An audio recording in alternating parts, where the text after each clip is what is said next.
Hey, good morning. Let's talk meditation. For me, I've been meditating probably 20 something years, ebbing and flowing a little bit though, definitely during the early years. I was taught transcendental meditation and it has been beneficial to me. There are many forms of meditation though, and I will say over the years I have changed the way I meditate slightly. But I still have always got benefit from my meditation practice. Meditation for me, it helps me frame the start of my morning in a positive light. It gives me a foundation from which I start the process of setting the tone and the atmosphere for which I start to take on the day. Before the day has had a chance to invade my mind on the things that have to be done and in the order in which they need to be done, I take time to meditate and to ground myself and to get centered and to allow myself some time for myself. I try to use affirmations during the meditation practice to reaffirm what I stand for.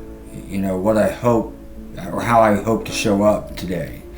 A lot of times I use the words love, joy, peace, happiness, kindness in some sentence, or even sometimes I just say I am love, I am joy, I am peace, I am happiness, I am kindness. There are other things I say, but those are a few. That's how I want to show up for today. Meditation to me is, how do you want to show up today? What is it that you would, how would you like to present yourself?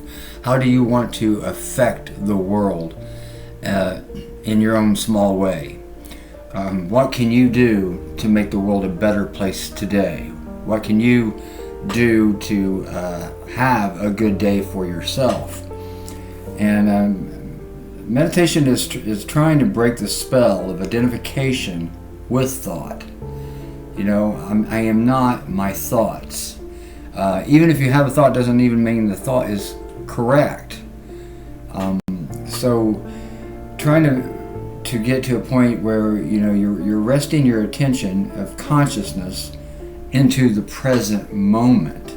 You're focusing on the present moment and trying to establish who I am, what I want, where am I going, and do this with a peaceful, loving, joyful, happy mindset.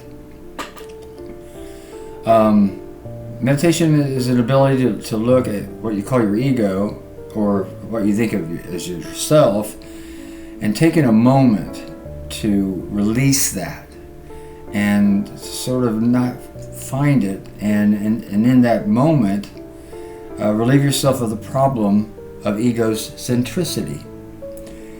And even if it just takes a moment here and a moment there, that's why it is called a meditation practice. We all have to recenter ourselves at times. But that's why I like to do the affirmations, because I give my mind something for it to work with and to focus on.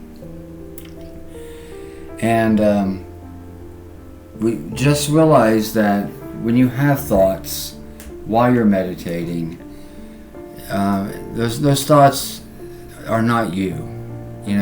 Take a chance or step back and see if you can't find your innermost self, your highest self, and be a witness to the thoughts.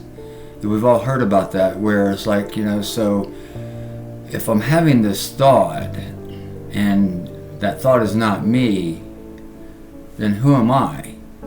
The witness.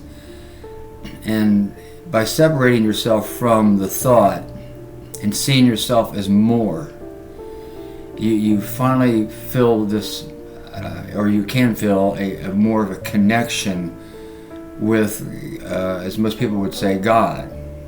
Some people say source.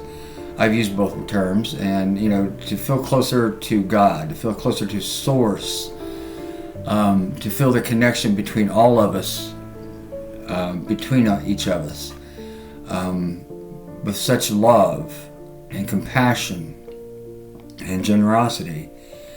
And you know, again, how do I want to show up today? I want to show up as generous and compassionate and loving as I possibly can towards myself and towards others. And meditation gives me a chance to build that foundation early in the morning, first thing, and just helps again to ground me, center me, and help me have some clarity on how I want to approach my day. And I really do think that they should teach meditation in elementary schools, or at least junior high schools, and all across the nation and all across the world. I think a meditation practice would help all of us feel more connected with one another over time, and also be more connected with love. And that's all I got for today, but I think meditation is very important, and I hope that you will practice it along with me. Let's try some.